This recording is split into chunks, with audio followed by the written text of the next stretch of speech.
स्वागत है संतोष जी। धन्यवाद हितेश शंकर जी। हम में से बहुत सारे लोग संतोष जी से तो परिचित होंगे, परंतु इस एक तथ्य से परिचित नहीं होंगे कि भाजपा में संगठन के सूत्र सारे जिनके हाथ में हैं, उन संतोष जी का ये अब तक का पहला साक्षात्कार है। मिजोरम में एक पत्रकार वार्ता हुई थी काफी पहले। वो बहुत पहले होता है, लेकिन मेरे अधिकारी प्रदीप जी बैठे हैं, इसको साक्षात्कार मत कहिए, कुछ और शब्द कहिए।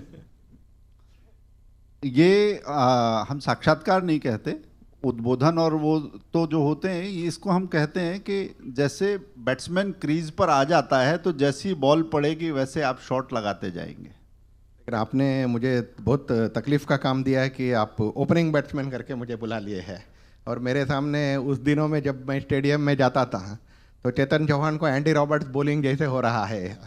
बाद में चेतन चौहान जी बोलते थे तो मेरा काम था रन स्कोर करना नहीं है, बॉल का शीन निकालना है ऐसा। तो बाद आगे के बैट्समैन थोड़ा कंफर्टेबली बैट करे ऐसे, वो काम दिया। अगर इस बॉल की थोड़ी शीन निकलेगी भी तो लोगों के मन में जो अस्पष्टता असमंजस है वो साफ होगी। इसके साथ ये मान के मैं साक्षात्कार को आरंभ करता हूं। Thank you sir. भाजपा विरोधियों को चौंकाती रही, बड़े लक्ष्य लेती रही, मगर भाजपा क्या अब पार्टी के तौर पर खुद को ही चौंका रही है? मैं अध्यक्ष जी के चुनाव की बात कर रहा हूं। चौंकाने वाला कोई बात नहीं है। बाहर से दुनिया में जब देखते हैं हर निर्णय ऐसे ही होता है। बहुत सारे यहाँ फैमिली के लोग, गृहस्थी लोग हैं, जिस दिन बेटी के लिए दामाद तय होता है तो उसी दिन दुनिया को समझ में आता है। इसका मतलब ये नहीं है कि वहाँ ग्रूम को ढूंढते नहीं थे, ऐसे नहीं थे। They keep on searching, the society comes to know only when it is clinched. ऐसे ही हमारा लंबे समय से, लगभग 8-9 महीने से, अलग अलग कारण से 8-9 महीने से हमारा ये प्रोसेस चलते रहा। डिसीशन तो दुनिया को जब होता है तब बोलना पड़ता है, तो जब हुआ उसके बाद अनाउंस करना पड़ा। इसमें हो सकता है नेचुरली चौंकाने वाला ऐसे बोलना है तो होगा, लेकिन इसमें चौंकाना है ऐसे कोई साजिश नहीं है ना। जिस दिन निर्णय हुआ उस दिन प्रकट हुआ। आपने 8-9 महीने बोला, परंतु कार्यकाल की दृष्टि से देखें तो पार्टी का जो संविधान है उसके हिसाब से अध्यक्ष का चुनाव और उसकी खोज तो काफी पहले शुरू कर देनी होगी। लेकिन लोकतंत्र में चुनाव एक महत्वपूर्ण विषय होता है। जब माननीय नड्डा जी के कार्यकाल पूरा हुआ, we were just entering into the phase of the election of Madhya Pradesh, Chhattisgarh and Rajasthan. They were also very important election for us. Once we completed that in November, December, the Lok Sabha elections were just round the corner, so we couldn't do it. So we took the permission. हमने पत्र लिखा election commission को, हमने अनुमति लिया कि हम थोड़े समय के बाद करेंगे। बाद में हमारा संगठन पर्व के प्रोसेस में ये 8-9 महीने ही है चर्चा। उसके अलावा सब चीज़ें हमारा प्रोसीजर है, प्राइमरी मेंबरशिप, एक्टिव मेंबरशिप, प्रदेशों के चुनाव, तो इतना ही है। तो नॉर्मल प्रोसेस में हमने एक 8-9 महीने हमारा चर्चा आगे बढ़ा था, वो भी बहुत सारे चुनाव वगैरह की वर्तमान परिस्थिति के कारण भी है। मैं एक बहुत महत्वपूर्ण बिंदु है कि संगठन और लोकतांत्रिक स्वायत्तता से जुड़ा हुआ एक प्रश्न है। भाजपा में दल के तौर पर आंतरिक अनुशासन को बहुत महत्व दिया जाता है, परंतु जब निर्णय ऊपर से नीचे आते हैं तो ऊपर से नीचे आने वाले निर्णयों में आंतरिक लोकतंत्र और असहमति के लिए क्या गुंजाइश बचती है? बचती है तो कैसे बचती है? आंतरिक असहमति के लिए हमारे संगठन में, हमारे पार्टी में संपूर्ण स्वातंत्र है। इसके लिए मैं उदाहरण के तौर पर ही बताता हूँ। कल एक निर्णय माननीय राष्ट्रीय अध्यक्ष जी नड्डा जी ने देना है, एक छोटे प्रदेश की, छोटे शहर की निर्णय देना है। वो जब निर्णय होगा आपको भी शायद इज इक्वल टू आप सोच सकते हैं ना। तो आज और कल मैंने उस निर्णय के लिए मैंने 17 लोगों से बात किया है, और 17 लोगों के नाम पर उनका राय क्या है, ओपिनियन क्या है उस मुद्दे के बारे में मैं टाइप करके माननीय नड्डा जी को मैंने दिया। इसके बाद उनका फिर से आज दोपहर फ़ोन है, अभी आते समय फ़ोन है, आपका राय क्या है, what is your opinion? You have told the opinion of 17%, आपका राय क्या है? उन्होंने इसको भी लिया है। इससे ज़्यादा मुझे लगता है कि लोकतंत्र में और कुछ बचेगा नहीं है ना, यानी इतना आज़ादी हमारा है। लेकिन जब बाहर जाता है फिर से एक इंप्रेशन बनता है कि it is come from the top one, लेकिन उस छोटे निर्णय के लिए it is a very small decision, even a single person can take. Our national president or prime minister is well qualified for taking it on. But मेरे तरफ से उन्होंने इतने लोगों का राय मांगा और अंत में there was a specific question, what is your opinion? And that was also told. That was also told. इतना आंतरिक लोकतंत्र हमारे पार्टी में पक्का है, पक्का है. एक बात है, संघ और भाजपा का संबंध कैसा है? कुछ लोग कहते हैं साफ साफ दिखते नहीं और सामने आते भी नहीं, ऐसा भी कहते हैं. और कुछ लोग हैं जो प्रेरणा के तौर पर बताते हैं, बाकी लोग इसे नियंत्रण के तौर पर देखते हैं. ऐसे में जो राष्ट्रीय स्वयंसेवक संघ है वो प्रेरणा का स्रोत कैसे है, प्रेरणा की सीमा कहाँ तक है, और पार्टी की स्वतंत्र राजनीतिक निर्णय प्रक्रिया कहाँ से आरंभ होती है, ये कैसे तय करते हैं? प्रेरणा का कोई सीमा नहीं है, वो असीम है. राष्ट्रवाद की जो प्रेरणा है, नेशन फर्स्ट, राष्ट्र प्रथम की जो जीवन क्रम है, अनुशासन, संस्कार, मूल्यों का सवाल है, वैल्यूज़ का सवाल है, ये सभी में प्रेरणा असीम है. इसको सीमा डाल दिए तो शायद अच्छा नहीं लगेगा मुझे. सीमा है, ऐसा सीमा है ना. लेकिन एक्ट करने का, यानी हमारे संगठन को चलाने में हमें 100% आज़ादी है ना. हम दुनिया में बहुत सारे व्यवस्थाओं के साथ हम चर्चा करते हैं जो वेल विशर्स है. यहाँ तो वेल विशर्स नहीं है, ये तो हमारा मायके का घर है ना. तो यहाँ भी बात करते ही है ना. लेकिन मायके का घर कहाँ तक है, यानी अंदर तक है ऐसे भी बोल सकते हैं, न बाहर तक है ऐसे भी बोल सकते हैं. जैसे आप समझे वैसे है. तो it is one of the biggest source of our well wisher where we naturally talk. हम बहुत सारे संतों से बात करते हैं, विद्वानों से बात करते हैं, पत्रकारों से बात करते हैं. ये तो हमारा मायके का घर है, मैं मदर्स प्लेस है, तो वहाँ तो बात करता ही हूँ है ना, जिस तरीके से करना है. लेकिन एक्ट करने का स्वतंत्र आज़ादी it is 100%. Organizational independence is 100%. But प्रेरणा इज इनफाइनाइट. मुझे इस मंच पर बार बार अटल जी याद आ रहे हैं, और ये केवल इसलिए नहीं कि देश के पूर्व प्रधानमंत्री का वो भाजपा के भी प्रेरणा पुरुष रहे, मार्गदर्शक भी रहे, स्तंभ रहे, आगे के लिए चीज़ें तय की. इसके साथ भी पांचजन्य के फाउंडिंग एडिटर वो थे. अभी मैं एक वीडियो देख रहा था जिसमें उन्होंने सत्ता केवल भाजपा के लिए सत्ता नहीं है, और सत्ता के लिए तिकड़म और समझौते करते हुए केवल सत्ता के लिए सत्ता हम हासिल करना नहीं चाहेंगे, ऐसी सत्ता को मैं, उनका एक प्रसिद्ध वाक्य है कि ऐसी सत्ता को मैं चिमटे से भी नहीं छूना चाहूँगा. तो संगठन और सत्ता का नैतिक द्वंद्व आप कैसे देखते हैं? संगठन का अंतिम उद्देश्य सत्ता प्राप्त करना है या सत्ता संगठन के वैचारिक विस्तार का एक साधन भर है? और अगर मूल विचारों से समझौता करना पड़े तो भाजपा क्या उस स्थिति में भी सत्ता हासिल करने वाली सबसे प्रबल मशीन के तौर पर काम करेगी, या विचार सर्वोपरि है? दोनों करेंगे, क्योंकि विचार का क्रियान्वयन करने के लिए सत्ता इस मार्ग में अनिवार्य है. इन दिस एडमिनिस्ट्रेटिव वे सत्ता प्राप्त करना पॉलिटिकल पार्टी के लिए अनिवार्य है. नहीं तो मुझे केवल भाषण करते रहना पड़ता है. जिंदगी में मैं कहीं आर्टिकल 370 को छू नहीं सकता हूँ और आर्टिकल 35 को छू ही नहीं सकता हूँ. Because I am in government, our people, sorry, I will never be in government. Because our people are in government, our leadership is in government, and our leadership is in government with full strength. We could touch Article 370 and we could touch Article 35. Otherwise, I should keep on doing agitation. तो सत्ता प्राप्त करना हमारा लक्ष्य है. मैं इसको underline करके बताता हूँ. Then start button. तो किसके लिए है? यानी सत्ता भोगने के लिए नहीं है. तो पिछले 12 साल में माननीय प्रधानमंत्री जी मोदी जी ने जिस तरीके से सत्ता में उसका उपयोग उन्होंने करके डीकोलोनाइजेशन से लेकर के बहुत सारे विषयों को उन्होंने आगे बढ़ाया है. चुनाव में जीतने के लिए सब विषयों की जरूरत ही नहीं है.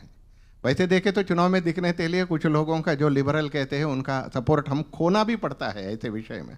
लेकिन in spite of doing it, why do we touch? यानी because we are committed, we are ideologically committed and we are committed to the a cause which this nation deserves, like and it loves. तो इसके लिए हमने, तो सत्ता एक बहुत बड़ा मार्ग है हमारे विचार को आगे बढ़ाने के लिए, और इसका अलग अलग पहलुओं को ओपन अप करने के लिए हमारे पास सत्ता मार्ग है। हम इसको तीनों जगह में जहां जहां हम सत्ता में आए हैं वी हैव एग्जिबिटेड इट। संघ और पार्टी की मैं फिर से बात करूंगा। संघ और पार्टी के बीच में समन्वय को लेकर आमतौर पर ये ऐसी बात है जिसकी सार्वजनिक पब्लिक डोमेन में बहुत ज़्यादा चर्चा नहीं मिलती। तो हम ये जानना चाहेंगे कि ऐसे मौके आते होंगे, क्या ऐसा भी कोई मौका आया जहां पार्टी की राजनीतिक जरूरत अलग है और संगठन की वैचारिक सलाह कुछ अलग है? ऐसा भी कोई मौका आया क्या? देखिए, आप नदियों को देखें तो कहीं कहीं पश्चिम वाहिनी ऐसे एक शब्द कन्नड़ में है। तो कावेरी नदी बह रहा है, कुछ प्राकृतिक कारण से एक थोड़े समय के लिए वो नदी थोड़ा दो पार्ट होकर के वो अलग हो जाता है, लेकिन बाद में जुड़ जाता है। ऐसे this is not a straight line journey. सत्ता या संगठन या समाज का it is not a straight line journey, it is navigation. वो नेविगेशन को अगर आपने अलग बताया तो वो अलग है, नहीं, it is navigating again, navigating in front of N obstacle, यानी हम थोड़ा हटना पड़ता है कई बार। तो हम जब नेविगेशन करते हैं तो तब कई बार लगता है कि अलग अलग है, कॉम्प्रोमाइज है। No, the direction is very still, the direction is very pakka, and there is no dilution about the direction. But in this society, which has heterogeneous character, sometimes you need not take a line, straight line, then you have to navigate it. It looks where you stand, so it looks like compromise. If you stand behind, it doesn't look compromise. If you stand in front, then it looks like a compromise. तो where do you stand? इस हिसाब से Bharatiya Janata party का बहुत बार आकलन होता है। Not where Bharatiya Janata party stand, where does he stand on? तो इसके अनुसार होता है। For us it is not a deviation, for us it is not a conflict, it is just a navigation. We are navigating a bend. When I am not navigating a bend, sometimes I have to go against the tide also. So we are navigating a bend. बहुत सुंदर। कई बार समय की आवश्यकता के अनुसार इस तरह से निर्णय होते हैं और दोनों ही तरफ ये इसी तरह से लिया भी जाता है। मैं भाजपा की चुनावी सफलता से जुड़ा एक प्रश्न करना चाहूँगा कि भाजपा की चुनावी सफलता को अक्सर बूथ मैनेजमेंट से जोड़कर देखा जाता है। पन्ना प्रमुख, अर्ध पन्ना प्रमुख तक इतना विस्तृत प्लान्ड नेटवर्क किसी का नहीं है। मगर आप जब जमीनी स्तर पर गहराई तक जाते हैं तो बहुत सारे प्रयोग भी करते होंगे, कुछ सफल होते होंगे, कुछ असफल भी होते होंगे। ऐसा कौन सा संगठनात्मक प्रयोग रहा है कि किया तो गया परंतु उससे सबक मिला, असफल हुआ और पार्टी ने चुपचाप उसको सीखा इससे कि इस तरह से काम नहीं हो सकता? ऐसे बड़ा कोई फेल्यूर ऐसे मैं बता नहीं सकता हूँ। छोटे छोटे करेक्शन हम करके जाते रहते हैं, and over a period of time some techniques become obsolete. दुनिया में हर कोई जगह में ऐसे ही है, तो सब सर्टेन टेक्निक्स बिकम ऑब्सोलीट। अभी भी हम बिहार चुनाव के बाद जब हम कुछ कार्यकर्ता बैठे थे तो अब तक जो चलते आए हैं उसमें 6-7 बिंदुओं को हमने सोचा है कि this have become obsolete, not a mistake, not a failure, but this have become obsolete. उदाहरण के लिए मैं बताता हूँ, व्हाट्सएप और डिजिटल मीडिया बढ़ने के बाद एसएमएस का कोई महत्व नहीं बचा है पॉलिटिकल फील्ड में। जब हम एनालिसिस करते हैं तो एसएमएस क्यों करना है, जरूरत नहीं है, ऐसे हमने सोचा है, not that we will implement. For example I told failure ऐसे किसी विषय का नहीं मानता हूँ मैंने, but over a period of certain year some way of doing things become obsolete. हम इसको बंद कर दिए हैं। फेल्यूर ऐसे मुझे कोई बहुत याद नहीं आता है कि हमने किया अट्टर फेल्यूर हो गया, ऐसे कोई विषय मुझे याद नहीं आता है। विपक्ष आरोप लगाता है कि भाजपा जो है वो बहुत सेंट्रलाइज्ड है, सब कुछ केंद्रीकृत उसकी कमांड है और वही मॉडल चलता है। तो ऐसे में संगठन के भीतर कई बार आंतरिक असहमति भी होती होगी, आलोचना भी होती होगी, उसको संभालने का क्या मैकेनिज्म है, कैसे इससे निपटते हैं? पहला है कि ऐसे सेंट्रलाइज है ही नहीं है, तो इसके कारण जो समस्या आता है उसको हैंडल करने का प्रसक्ति हमें आता ही नहीं है। तो नियम पार्लियामेंट ही बनाते हैं, इसका मतलब ऐसा नहीं है कि the whole country is parliament controlled. नियम वहाँ बनाते हैं, लेकिन वो नियम फ्लेक्सिबल रहता है। बाद में प्रदेश है, बाद में लोकल बॉडी है, बाद में पंचायत है, वो अपने इलाके के लिए जैसे उस नियम को फ्लेक्सिबल करना है वो फ्लेक्सिबल करते ही है। तो वैसे ही सेंट्रलाइज होने के कारण क्या समस्या है ना, उस प्रश्न के लिए उत्तर नहीं है, क्योंकि हमारा सेंट्रलाइज है ही नहीं है। मैंने एक उदाहरण ऐसे बता दिया हूँ कि कैसे हमारा सेंट्रलाइज नहीं है ना। जब ऑर्डर ऐसे बोलते हैं सबको लगता है कि ऊपर से आ रहा है, लेकिन we have a very dominant democratic practices inside the party, जैसे मैंने बताया एक बार। लेकिन जब बदलाव करना चाहिए आपको, एक सिस्टम पर चलते रहता है, समाज भी ऐसे चलता रहता है, कई बार इसको हिलाना पड़ता है, संगठन भी ऐसे चलते रहता है, धीरे धीरे धीरे स्टेटस को आ जाता है, मोनोटोनिटी आ जाता है, बाद में थोड़ा थोड़ा वेस्टेड इंटरेस्ट भी बढ़ता है। जब हिलाने का जो प्रक्रिया है ना, इसको सेंट्रलाइजेशन नहीं बताते हैं। अब हमारे सारे देश में we have 16,000 mandals, right from Goa, 40 in Goa, it is 16,000 mandals. हमने एक नियम बनाया है कि we will select mandal presidents who are below 45 years. The people who are sitting here, you may be astonished to know that a political party stuck to its rules and we got it 99.6% successful. ये नियम अगर centralised है तो then we are centralised, लेकिन ये केवल नियम centralized है। Who are those 16,000 people? Nobody in Delhi decides it.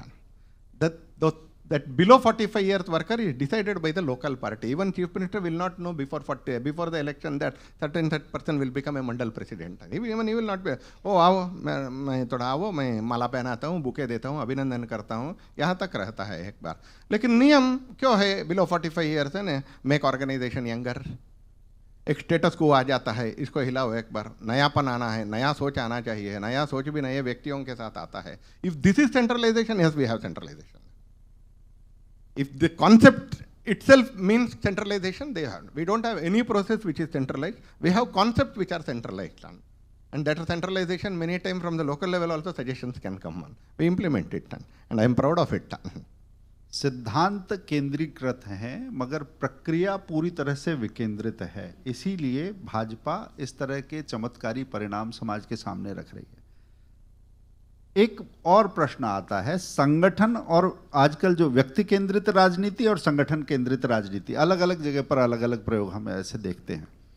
ऐसे में जब सामूहिक नेतृत्व को सांगठनिक मजबूती की पहचान माना जाता है, आवश्यकता माना जाता है, आज ऐसा भी है कि व्यक्ति केंद्रित राजनीति और चमत्कारी परिणाम भी देख रहा है, समाज भी देख रहा है। तो ऐसे में इन दोनों विचारों को संगठन मंत्री के तौर पर आप कैसे देखते हैं?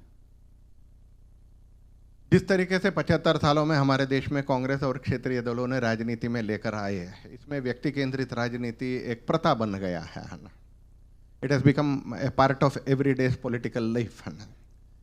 तो उससे जो जुड़कर ऊपर आते हैं वो भी उसी स्कूल ऑफ ऑपरेशन से ऊपर आते हैं या स्कूल ऑफ थॉट से ऊपर आते हैं। तो इसके कारण हमारे संगठन में भी ऐसे नहीं है, ऐसे नहीं है, क्योंकि स्कूल तो वही है, तो स्कूल की शिक्षा का सिलेबस वही है, उस सिलेबस में पढ़कर हमारे संगठन में आते हैं, तो अंदर आते समय वैसे ही रहते हैं।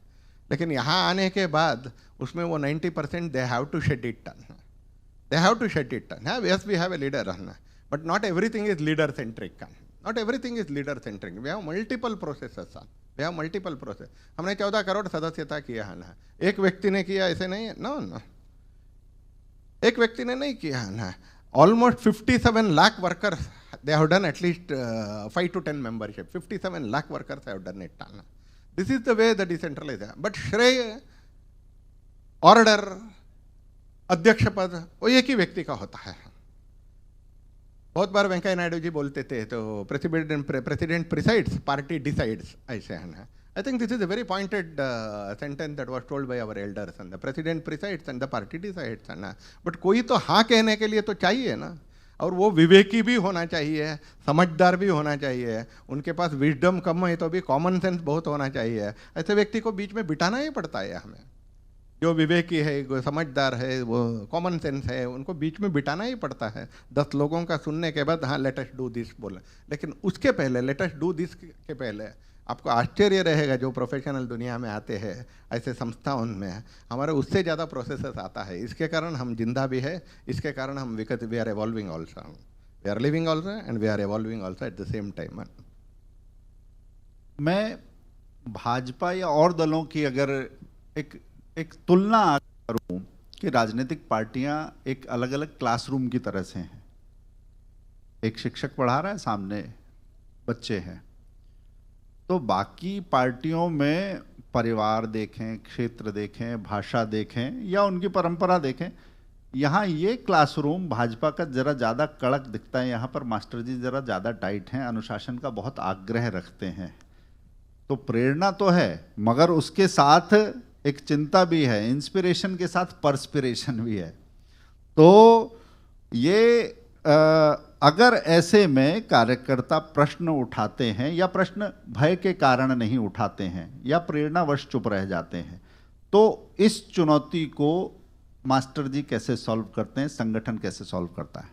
जो ऊपर के दायित्व के कार्यकर्ता है उनका दायित्व है, सो दैट द नीचे के स्तर के कार्यकर्ता, नीचे यानी मैं गलत शब्द उपयोग नहीं कर रहा हूँ, that the people at the lower level of the organization, वो खुले ऐसे हम रहना चाहिए। वो खुले जैसे रहना मास्टर का, या मास्टर अगर बोले तो मास्टर, नहीं तो दायित्व में जो बैठे हैं ऐसे लोगों का दायित्व होता है कि वो खुले ऐसे हैं।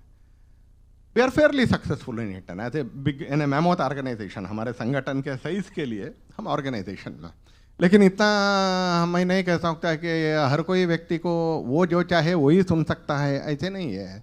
तो जैसे होता है कि उनको लगता है कि हमें मुझे राष्ट्रीय अध्यक्ष ही सुनना है, ह्यूमनली इम्पॉसिबल है इतना बड़ा संगठन में, लेकिन कोई ना कोई सुनेगा, इसके लिए हमारा व्यवस्था रहता है। वो सुने, उसके कारण संतुष्ट भी हो जाए, इसके लिए व्यवस्था रहता है। इसके बाद भी कुछ कम पड़ता है। I am not telling that we are very ideal organization. आज हमारा साइज इनऑर्गेनिक ग्रोथ में पिछले 10-15 साल में कितना बढ़ गया है। Maybe we may not be able to control और मैनेज और send people with a fulfilment जब बात करने के लिए आते हैं, ऐसा नहीं होता है। But we do it sincerely and we have created many forums where they can do it. In spite of it कुछ बच जाता है, वो कहीं ना कहीं किसी दूसरे व्यक्ति सुनते हैं तो समझ में आता है। We try to manage it and we do it fairly to a good extent. I will not claim 100% result, but we do it to a fairly good extent. Party के पदाधिकारी और कार्यकर्ताओं की तो हमने बातें की बाहर, परंतु भाजपा के विरोधी भी कम नहीं हैं। हम देखते हैं कई बार विपक्ष में होकर वो संवैधानिक संस्थाओं को भी ललकारते हैं, मगर उसके साथ ही संविधान या संवैधानिक संस्थाओं को आगे रखकर भी भाजपा पर हमला होता है। संविधान बचाना है इसलिए भाजपा का विरोध। भाजपा चुनाव आयोग या और संवैधानिक संस्थाओं को नष्ट कर देगी, ऐसे आरोप, आप इन आरोपों को कैसे देखते हैं? हमारे समाज में कन्नड़ में एक शब्द है, I hope that even in Sanskrit also, Hindi also this में होल्ड गुड। इति और मिति ऐसे दो शब्द हैं। इति इज लोअर बॉटम, मिति इज टॉप बॉटम। तो एक लोअर लेवल है। तो समाज में जब हमारे बचपन में माताजी या पिताजी या मास्टर जी अगर हमें जीवन के बारे में लाइफ लेसन, लाइफ स्किल सिखाते थे, तो ये इति और मिति के बारे में ऐसे बोलते थे कि you should not to beyond a level, नहीं कभी नहीं जिला। वैसे ही you should not try to rise above level, matter of expert से सब ओके है, लेकिन अरोगेंट नहीं आना चाहिए। वैसे ही पतन भी नहीं होना चाहिए। आज मैं दुख के साथ इस नॉन पॉलिटिकल फोरम में प्रश्न पॉलिटिकल होने के कारण बताता हूँ, the opposition parties are stooping to below.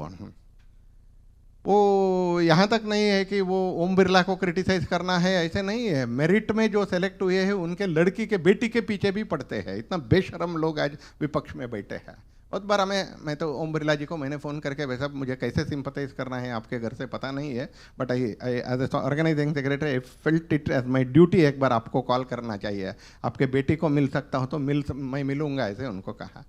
Gyanesh Kumar is a central election commissioner. What does his daughter and son in law have to do about it, about his decision? उनका पूरा अनावश्यक डिटेल्स निकालना, पर्सनल डिटेल्स निकालना, they are everybody qualified administrators. तो आज संवैधानिक संस्थाओं को जिस तरीके से क्षति पहुंचाने की काम विपक्ष ने कर रहा है, they are not doing any justice to neither to the country nor to the society. They are trying to destroy it, which way they will not be successful. This is not political opposition. ये अस्थिरता लाने की, instability लाने का प्रयास है। This is not political opposition. We are ready to face any kind of political opposition fairly, but this is something making the country unstable, which everybody has to condemn it. हम देख भी रहे हैं, दुख के साथ देख रहे हैं, लेकिन कंट्री विल मूव फॉरवर्ड, ये हमें विश्वास भी है। आपने राजनीतिक षड्यंत्रों की और राजनीति के गिरते हुए स्तर की बात की। इस गिरने और उठने की प्रक्रिया में कई बार सीख मिलती होंगी, सबक मिलती होंगी, स्मृतियां दर्ज होती होंगी। मैं संगठनात्मक स्मृति, ऑर्गेनाइजेशनल मेमोरी की बात कर रहा हूँ कि अगर कहीं कोई चूक होती है तो संगठन उन त्रुटियों से, उन गलतियों से कैसे सबक लेता है? क्या कोई ऐसी आंतरिक प्रक्रिया वो भाजपा में है कि जिसमें अगर कुछ गलत हुआ तो खुलकर बोलेंगे, सामने कौन है, किसने निर्णय लिया, ये नहीं, मगर उस गलती से अगर पार्टी को नुकसान हुआ तो उस पर बात कर सकते हैं, ऐसी कोई प्रक्रिया पार्टी के भीतर मौजूद है? 100%। कैसे बोलेंगे, डेकोरम का सवाल है। ऐसा हर विषय जैसे घर के मामला होता है, इसको रोड में जैसे नहीं बोलते हैं, मीडिया के सामने नहीं बोलते हैं, हमारे घर के मामला को हम घर के अंदर सॉल्व करते हैं। फिर से मेरा ही एग्जाम्पल बताता हूँ। आज सुबह मैंने 3 इशू को हैंडल किया, अलग अलग प्रदेशों का 3 इशू को हैंडल करने का प्रयास किया। हैंडल किया नहीं है, हैंडल करने का प्रयास किया। हमारे बीच में वो इंटरनल डायनेमिक जो है वो बहुत सुस्पष्ट है, और हर लेवल में हम ऐसे त्रुटियों को मुक्तता के साथ आना, इसके फ्रेमवर्क है। मुक्तता यानी वो मीडिया के सामने बात करना या कॉन्क्लेव में बात करना, ऐसे नहीं होता है ना। जैसे मेरे लेवल पर मैंने इस विषय को हैंडल करने वालों में maybe I am very much down the line. मेरे लेवल पर आज मैं 3 विषयों के बारे में, उसमें 2 तो पर्सनल था, 1 तो सामाजिक था, तो 3 विषयों को मैं विस्तार से आज सुबह बात किया मैंने। आज शाम तक उसका करेक्टिव एक्शन हो जाएगा। बट ऐसा नहीं है कि ये गलत है, ऐसे हम पॉइंट नहीं करेंगे। We do it in house, but we do it because that we sustain it. अगर इसको भूल जाते हैं तो हमने, then it will become a big decision. We don't do it, we observe and we do it. And across the spectrum हमारे पास systems है, इंटरनल सिस्टम्स है। और जैसे मैंने बताया, समाज भी बहुत हमारे बारे में सहृदयता रखता है। हितेश शंकर जी जैसे लोग भी हमें मैसेज भेजते रहते हैं, फ़ोन कॉल करते रहते हैं, ये ठीक हुआ तो अच्छा है। ऐसे we are proud to have such big well wishers network across the country. बहुत सारे संत लोग, विद्वान लोग, पत्रकार लोग, भाई सब ये तो थोड़ा देख लीजिए, थोड़ा ठीक नहीं लग रहा है, आइदर वी करेक्ट इट और वी गिव ए क्लैरिफिकेशन, क्यों करना पड़ा ऐसे है। ये भी एक बहुत बड़ा व्यवस्था हमारा इनफॉर्मल व्यवस्था है, which is beyond organization. I will not tell it as outside organization. It is beyond organization. Something we value even above the organization. ऐसे बहुत सारे लोग हैं। मैं घर में भोजन के लिए जाता हूँ, वहाँ माता जी भी बोलते हैं, क्यों कर रहे हैं आप ऐसे? That is also a feedback and we take it with wholeheartedness. नहीं, कई बार तो ये जो रिस्पॉन्स आना और सारे संदेश देखना, ये हमें भी चकित करती है बात कि ये छोटी छोटी चिंताएं हम साझा कर रहे हैं, तो ये इसी गंभीरता से ली जाएंगी क्या? वो लगता है हमारे पास भी फीडबैक आते हैं और हम उस तरह से साझा करने का प्रयास करते हैं। मैं साक्षात्कार के हम अंतिम चरण में, मैं अंतिम प्रश्न पूछूंगा कि आज भाजपा जिस स्थिति में है, चुनाव को जीतने वाली एक मेहमत मशीनरी के तौर पर उसके आलोचक विरोधी उसका एक भयकारक रूप लोगों के सामने रखते हैं, परंतु इसके साथ ही भाजपा का संगठन एक आंतरिक प्रक्रिया से भी गुजर रहा है, जो अपने कार्यकर्ताओं को विचारशील बनाना, नेतृत्ववान बनाना, उस तरह से विकसित होते हुए देखना चाहता है। या ये संघर्ष की राजनीति जो है, इसमें सबसे पहले तो आपको नियम पालन करना, विचारवान या अनुशासन का पालन करने वाले किस कार्यकर्ताओं के तौर पर, और 20 वर्ष बाद भाजपा को आप कैसे देखते हैं? पार्डन, आखिरी वाक्य एक बार रिपीट करिए। आज से 20 साल बाद भाजपा कैसे कार्यकर्ताओं की पार्टी होगी, वो तय होगा जब आज हम कार्यकर्ता कैसे तैयार कर रहे हैं। वो विचारवान हैं, नेतृत्वकारी हैं, या जो निर्देश मिला उसे पूरी तरह से पालन करने वाले, अनुशासन वाले लोग हैं। और इसको फॉलो करते हुए फॉर्मूला को 20 साल बाद भाजपा कैसी होगी? सूचना पालन करना है और अनुशासन पालन करना है। You have to be disciplined and you have to follow instruction are an inherent part of organisation for any organisation. They are not aberration. तो मैं बहुत लिबरल हूँ या मैं बहुत फ्री हूँ, आउटस्पोकन हूँ, ऐसे नहीं चलता है। तो घर से लेकर के समाज तक सूचना का पालन करना और अनुशासित रहना, it is an attribute, it is a quality which we have it and which will continue to have it. That doesn't, again, I told to the second that our journey is not a journey on straight lines, and our journey is a navigation journey, and that navigation requires individual common sense and wisdom also. ऐसा नहीं है कि march past नहीं है, level field में march past नहीं है संगठन का काम करते करते। आज मैंने प्रमोद सावंत जी को मिला, सदानंद शेठ तानवड़े को मिला, दामू नायक को मिला। Each one person has got different attributes and characters and nature of operation, अपने अपने लेवल पर हैं। तो मैं एक रूल लेकर के दामू नायक से बात करे, एक रूल लेकर के सदानंद तानोडे से बात करे, एक रूल लेकर के प्रमोद सावंत से व्यवहार करे, मेरे ऐसे होगा ही नहीं है। It will not happen at all. But अनुशासन पैरामाउंट, सूचना का पालन पैरामाउंट, लेकिन सूचना देने के पहले जो विवेक उपयोग करना चाहिए, ये संगठन का ताकत है। और कितना सूचना देना चाहिए, कितना सूचना नहीं देना चाहिए, ये भी विवेक का सवाल है। ये दोनों मुझे लगता है कि प्रगाढ़ हमारे संगठन में है। सूचना देने के पहले जो प्रोसेस करना है, डिसीजन मेकिंग करने के पहले है, मैं उसका प्रोसेस का एक बड़े लेवल पर मैं भी एक हिस्सा हूँ। मैं देखता हूँ, हमारे नेताओं का भी देखता हूँ। अगर 10 मिनट चुप रहे तो हमारे बड़े नेता, संतोष जी आपका राय आपने बताया नहीं है, 10 मिनट है आप चुप है, ऐसे मुझे सैकड़ों बार बोले हैं, मुझे सैकड़ों बार बोले हैं, why you are not speaking today. Santosh इस विषय में आप क्या कहते हैं? इवन इफ आई लेजीली, आलसी के कारण चुप रहे तो भी बैठक को पास होते होते, मीटिंग पास होते समय आप क्यों आज बात ही नहीं कर रहे हैं? थोड़ा आपका राय बताइए। तो सूचना देने के पहले जो प्रोसेस करना है, अगर वो है तो सूचना कितना देना है, ये विवेक है, तो वो संगठन लंबे समय तक जिंदा रहेगा। तो हम जिंदा है और जिंदा रहेंगे, इतना ही नहीं हम डेवलप, क्योंकि हमारे पास अभी भी बड़ा 4 प्रदेश हमारे हिस्से में लेने का काम वैचारिक रूप से और शासन के रूप में बाकी है। केरल है, तमिलनाडु है, बंगाल है, पंजाब है। हम कोई रणनीति के हिसाब से उन प्रदेशों को, किसी प्रदेश को जीते नहीं है हम। रणनीति तो आखिरी में आता है, but earning the love and respect of the society is something else which takes a long time. उसमें हम पड़े हैं। आज के 20 साल के बाद हमारा संगठन और भी बढ़ेगा, हमारा संगठन का विस्तार और भी बढ़ेगा। Now we have 1800 MLA। तो हम सोच रहे हैं कि क्यों अन्य 1500 में हम क्यों हारे हैं। हम इसको एनालाइज करते रहते हैं।